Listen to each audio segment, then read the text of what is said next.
Oke, selamat pagi semuanya anak-anak. Pagi, Pak. Pagi, Pak. Apa kabar pagi hari ini? Sehat, Puji yes, Tuhan, yes, yes. sehat. Luar biasa. Yes. Baik, Pak. Ya, kalau Bapak lihat absensi, memang ada 2 teman kita yang berhalangan hadir. Kan semoga yang berduka dikuatkan oleh Tuhan beserta keluarga yang tinggalkan gitu ya. Oke, sudah siap memulai pembelajaran kita pada pagi hari ini? Siap, Pak. Siap, Pak. 1 orang, 2 orang, Siap, Oke. Pak. 3. Oke ya. Jadi dulu waktu Bapak seperti kalian masih sekolah, guru Bapak pernah bilang gini, kalian tahu nggak apa hal yang paling miris di dunia ini? Ada yang tahu? Orang yang nggak berpendidikan, Pak. Apa hal yang paling miris di dunia ini? Nah, jadi lanjut beliau gitu. Hal yang paling miris di dunia ini, saat otak yang cerdas berada pada tubuh yang malas.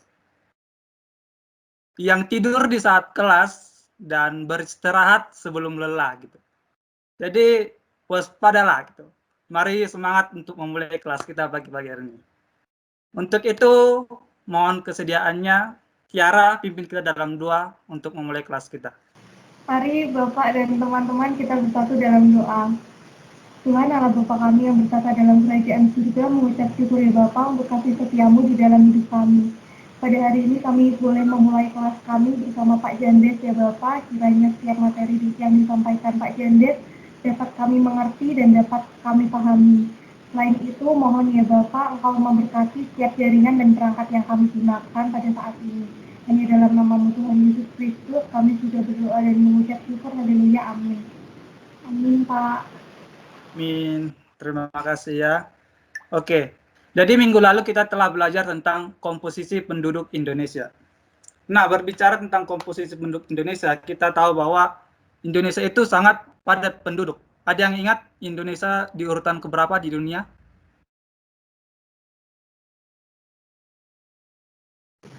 Empat, Pak. Ya, benar, 4. kelima. Setelah Amerika, India, dan Cina ya. Oke.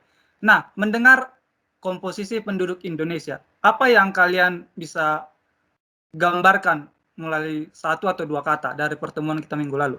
Saya boleh, Pak, menjawab. Silakan, Evi. Mungkin itu, Pak, penduduk produktif, non-produktif, terus laki-laki dan perempuan. Mungkin, Pak. Iya, terima kasih ya. Nah, jadi gambarannya bahwa komposisi penduduk Indonesia itu sangat beraneka ragam gitu. Sangat heterogen seperti itu. Nah, jadi kita akan melanjutkannya di dalam pertemuan kita kali ini.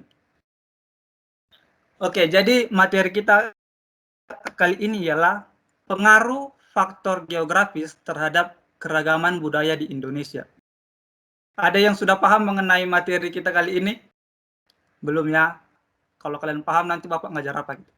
Jika kalian belum paham, artinya Bapak berada pada kelas yang tepat. Nah, karena tadi belum semua kayaknya siap untuk memulai pembelajaran, jadi kita mulainya dengan pemanasan terlebih dahulu.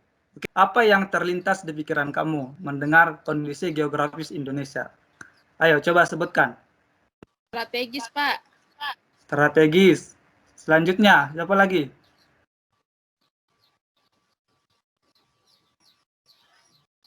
Oke, mungkin belum panas ya, belum panas. Jadi mendengar kondisi geografis Indonesia, jadi ada yang bilang strategis, ini berhubungan ya, terletak antara 2 benua dan 2 samudra, memiliki banyak pulau, perairan yang luas, topografi yang berbeda-beda, letak astronomis 6 derajat lintang utara sampai derajat lintang selatan, dan 90 derajat bujur timur sampai 141 derajat bujur timur, serta luas wilayahnya sekitar 5 juta kilometer kuadrat. Nah, apabila kalian terpikir tentang ini di awal tadi, walaupun tidak disebutkan, ini menjadi awal yang baik dalam memulai pembelajaran kita.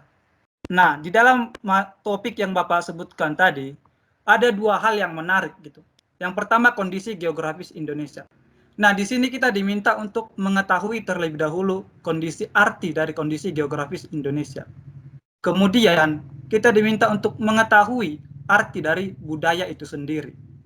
Sehingga pada akhirnya kita bisa menarik benang merahnya, relevansinya di mana antara kondisi geografis dengan budaya, khususnya keanekaragaman budaya yang ada di Indonesia. Untuk itu kita perlu melihat satu persatu. Kita lihat dari kondisi geografis terlebih dahulu. Kondisi geografis itu dikatakan suatu keadaan alam. Bapak ulang ya, suatu keadaan alam yang terjadi pada permukaan bumi di wilayah tertentu. Jadi ini mencakup banyak variabel. Contoh, di sini letak geografis, relief, cuaca, iklim, jenis tanah, sumber daya, dan persebaran flora dan fauna seperti itu. Nah, seperti yang kita tahu bahwa Indonesia ini memiliki kondisi geografis yang berbeda-beda gitu. Contohnya nih, Evi, ada Evi nggak? Ada, Pak. Nah, coba kamu gambarkan kondisi geografis di daerah kamu. Contohnya dataran tinggi atau dataran rendah, sumber daya alamnya, flora dan faunanya. Bagaimana kondisi geografisnya dan di mana daerah kamu? Oh, baik, Pak. Saya ada di salah satu daerah terpencil di Dolok Sanggul, Pak.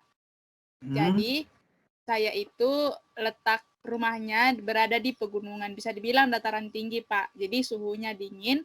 Terus, pepohonan di sana, pepohonan yang besar-besar gitu, Pak. Jadi, hewan-hewannya juga hewan-hewan yang besar. Seperti babi hutan, monyet, gitu, Pak. Oke, terima kasih. Berarti seperti itulah gambaran kondisi geografis lingkungan Evi. Kalau Alda bisa terhubung nggak Alda? Alda mungkin kendala jaringan Pak, jadi ada mengabari di. Oke. Jika terkendala jaringan, silakan berikan konfirmasi ke PIC kelas Sudarli ya. Tolong diingatkan untuk Alda nanti. Mungkin kita dengar dari Selin. Coba gambarkan bagaimana kondisi geografis daerah kamu, Selin. Iya Pak, kalau di daerah saya di ini Pak dataran rendah seperti itu. Terus kalau cuaca sendiri lebih sering panas Pak karena di daerah dataran rendah. Terus mungkin ini Pak kalau sumber dayanya di sini lebih banyak seperti ini Pak, pertanian seperti itu Pak. Contohnya? Tadi itu Pak. Oh, oke. Oke, jadi kita bisa melihat ya dari dua contoh yang diberikan oleh teman-temanmu, dari yang dataran tinggi dan dataran rendah. Jadi menghasilkan juga hasil pertanian yang berbeda. Nah, setelah melihat kondisi geografis, mari kita lihat dari sisi satunya lagi, yaitu kebudayaan. Nah, kebudayaan itu dikatakan bahwa keseluruhan sistem ide atau gagasan, tindakan, dan hasil karya manusia di dalam kehidupan masyarakat yang dijadikan jadi milik diri sendiri. Itu menurut Kuncharaningrat. Nah, menarik, ada 3 poin yang menjadi poin pentingnya gitu. Yaitu pertama, ide, tindakan, dan hasil karya manusia. Ide itu dikatakan bersifat abstrak karena dalam pikiran. Contohnya, ide membangun rumah adat gitu. Ini termasuk budaya. Contoh lainnya, nilai atau norma dalam suatu masyarakat. Gitu. Kemudian tindakan. Tindakan ini sudah lebih bersifat nyata dan dapat kita lihat. Gitu. Contohnya gotong royong, apalagi Indonesia yang kita kenal dengan negara yang kental dengan gotong royongnya, budaya gotong royongnya. Kemudian hasil karya manusia. Ini sangat nyata terlihat dan dapat dirasakan oleh panca indera. Jadi bisa kita amati melalui panca indera kita. Contohnya rumah adat. Gitu. Jadi budaya itu tidak hanya berupa hasil karya, tetapi dapat berupa ide, tindakan, dan hasil karya manusia. Nah, coba Sudarli bisa terhubung tidak, Sudarli? Bisa, Pak. Coba contoh hasil karya manusia di budaya daerah kamu. Ada namanya rumah panjang, Pak. Nah, itu merupakan rumah adat orang Dayak, Pak. Nah, itu merupakan hasil karya dari manusia. Ya, benar ya. Seperti itu contohnya. Jadi kalau Bapak dari Sumatera itu namanya rumah bolon. Ada lagi yang pakaian adat gitu. Itu merupakan wujud dari budaya yang dapat kita amati karena itu berupa hasil, sudah berupa hasil gitu. Oke, jadi dari ketiga ini coba kita cari yang seperti Bapak katakan tadi benang merahnya gitu ya. Dari pengaruh faktor kondisi geografis terhadap keragaman budaya di Indonesia. Yang pertama itu ialah letak geografis. seperti yang kita ketahui, letak geografis Indonesia sangat luas, sehingga manusia itu masyarakatnya menetap secara terpisah. Nah, jadi mereka saling terisolasi dan keterbatasan komunikasi. Nah, contohnya, dulu waktu Bapak muda nih, Bapak ingat banget kalau ada orang mau merantau, contohnya dari daerah Bapak ke Kalimantan. Jadi waktu memberangkatkan, semua keluarga besar itu ikut memberangkatkan. Kayak memberangkatkan ke peristirahatan terakhir gitu. Karena memang jauh. Jadi semua memberangkatkan gitu untuk ke Kalimantan. Karena memang posisinya pada konteks saat itu sulit komunikasi, belum ada seperti kita saat ini, belum ada video call. Jadi oleh sebab itu mereka memutuskan untuk mengembangkan budayanya masing-masing. Yang orang Kalimantan mengembangkan budayanya, yang orang Sumatera mengembangkan budayanya. Nah, makanya timbul keragaman budaya. Masuk di akal ya gitu. Kemudian adalah posisi strategis. Seperti yang dikatakan tadi, Indonesia terdapat dalam 2 benua dan 2 samudera. Nah, dari antara kalian mungkin ada yang tahu nggak apa relevansinya di mana terhadap keragaman budaya di Indonesia? Mungkin satu orang. Brian bisa terhubung, Brian? Iya Pak, mungkin kalau hasil analisis saya kan karena letaknya strategis di antara 2 benua sama 2 samudra itu Pak, kan Pak dari misalnya budaya-budaya dari Cina, budaya-budaya dari Australia gitu Pak, mungkin ada yang kayak bercampur baur Pak, karena potensi letak itu sih Pak. Budaya-budaya dari luar sih Pak yang kayak datang ke Indonesia terus berbaur Pak. Oke, terima kasih. Mungkin tunjuk salah satu dari teman kamu, apa wujud nyatanya yang dapat kita lihat saat ini gitu? Baik Dari Pak, teman. mungkin dari Yuni Pak.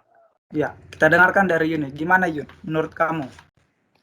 Menurut saya Pak, wujud nyatanya itu yang bisa kita lihat kayak banyak kebudayaan di Indonesia, kayak bahasanya juga banyak, bukan hanya bahasa Indonesia aja, tapi ada juga bahasa Melayu, bahasa dari luar Pak, bahasa Inggris yang saat ini pun bahasa Inggris kayak sudah jadi bahasa nasional gitu Pak. Mungkin seperti itu Pak. Ya, terima kasih ya Yuni dan Brian. Nah, jadi kontribusinya ialah kan ini posisi strategis. Jadi digunakan sebagai jalur perdagangan. Banyak pedagang-pedagang dari Arab, dari Cina yang menetap di Indonesia. Jadi saat mereka menetap, mereka menyebarkan agama atau menyebarkan budaya mereka. Contohnya Hindu-Buddha sampai saat ini bisa kita lihat. Batu sampai saat ini kita bisa ada suku Tionghoa, suku Arab di Indonesia. Jadi ini turut memberi kontribusi terhadap keragaman budaya di Indonesia. Nah, yang ketiga itu ialah kondisi ekologis. Maksudnya itu ialah pengaruh dari struktur tanah, iklim, dan topografi yang memberikan kontribusi terhadap kondisi sosial, ekonomi, dan budaya, khususnya budaya ya. Nah, contohnya nih kayak Bapak lagi mengajar nih gitu. Jadi suara Bapak terlihat sangat kencang gitu. Jika kalian pikir Bapak ini marah, sebenarnya tidak.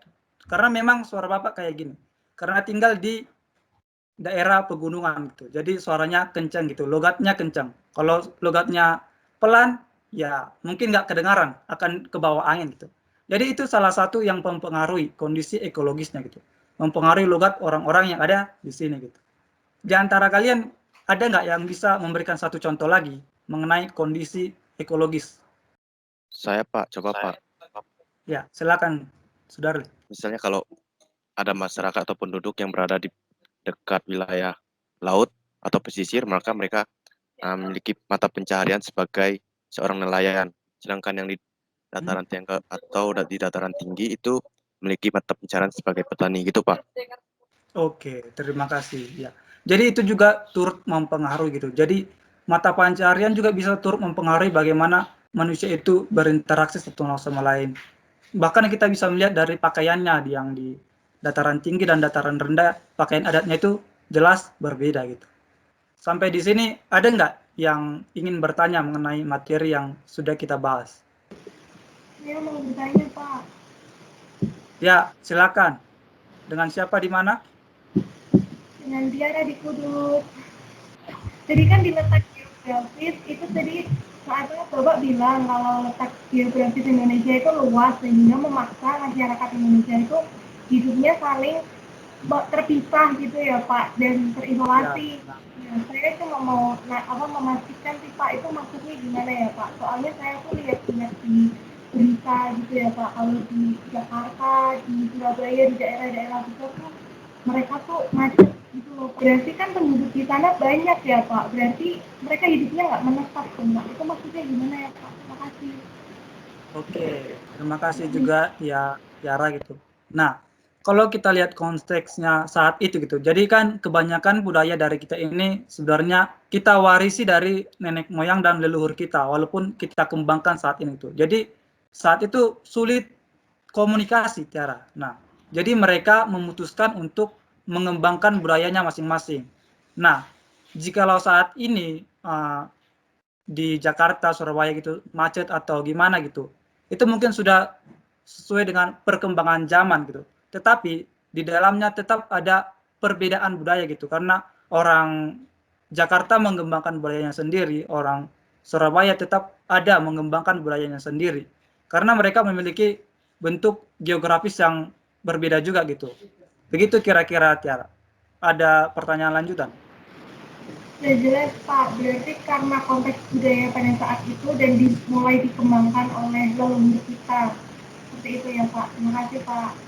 Iya, benar. Iya, baik. Izinkan saya yang bertanya ya. Oke. Bagaimana respon kita melihat keragaman budaya yang ada di Indonesia?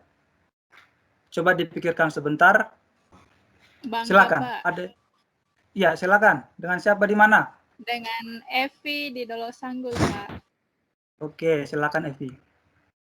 Passwordnya bangga, Pak. Bangga menjadi bagian dari Indonesia yang memiliki keragaman suku, Pak. Terus kan suku di Indonesia kan ada beratus-ratus, Pak. Dan bahasanya juga sangat beragam gitu, Pak. Jadi apa ya, bangga aja gitu punya kekayaan yang segitu, Pak. Tak ternilai. Oke, jadi kamu melihat ini sebagai suatu kekayaan seperti itu ya? Betul, Oke, Pak. terima kasih Evi. Nah, coba kamu yang tanya ke Bapak nih. Bagaimana respon Bapak melihat keberagaman budaya di Indonesia, Pak? Jika ditanya mengenai respon, maka bolehlah kita melihat dari perspektif Kristen sebagai perspektif yang benar gitu. Oke, jika ditanya kepada Bapak seperti itu, Bapak akan melihat budaya ini apakah sesuai dengan kebenaran firman Allah atau tidak sesuai. Apabila sesuai dengan kebenaran firman Allah, harus kita lestarikan. Apabila tidak sesuai dengan kebenaran Allah, maka disitulah kita untuk mentransformasi budaya itu sendiri. Mengapa? Karena seperti yang kita pelajari tadi bahwa budaya ini bisa muncul karena intervensi atau campur tangan dari Allah. Karena Allah menciptakan alam semesta sungguh amat baik, menciptakan Indonesia dengan banyak pulau dan luas gitu. Jadi kita bisa mengaitkan dan menarik kesimpulan bahwa keanekaragaman budaya yang di Indonesia ini menjadi salah satu intervensi dari Allah gitu. Jika Allah tidak menciptakan Indonesia cukup unik, mungkin budayanya tidak sebanyak ini gitu. Jadi seharusnya apa yang diberikan oleh Allah harus kita kembalikan kepada Allah dengan memuliakan nama Allah. Bagaimana caranya? Itu tadi. Kita perlu mentransformasi atau melestarikan gitu. Itulah yang harusnya menjadi respon kita di dalam melihat keragaman budaya yang ada di Indonesia. Seperti itu kira-kira ya. Kira-kira bisa dipahami nggak? Bagaimana Pak budaya yang sesuai dengan firman Allah itu Pak? Nah, oke, pertanyaan yang menarik ya dari Sudarli. Bagaimana budaya itu dikatakan sesuai dengan kebenaran firman Allah? Kasih saya satu contoh budaya, Sudarli, biar kita bisa menganalisis. Batak Pak. Ya, lebih spesifik. Budaya apa budaya di Batak Evi? Oh, saya izin bantu ya, Pak. Ya, silakan. Di Batak itu ada namanya budaya mengokal holi. Mengokal holi itu kayak menggali kuburan leluhur kita yang sudah dikubur beberapa puluh tahun lalu dipestakan di sebuah tempat yang sudah dibangun dengan bagus gitu, Pak. Jadi tujuannya untuk memberi hormat lah untuk arwah-arwah itu, Pak. Gimana itu, Pak? Oke, memberi hormat kepada arwah-arwah itu tersebut. Sebelum Bapak menjawab, kira-kira dari kalian ada yang ingin coba memberikan pendapat tidak?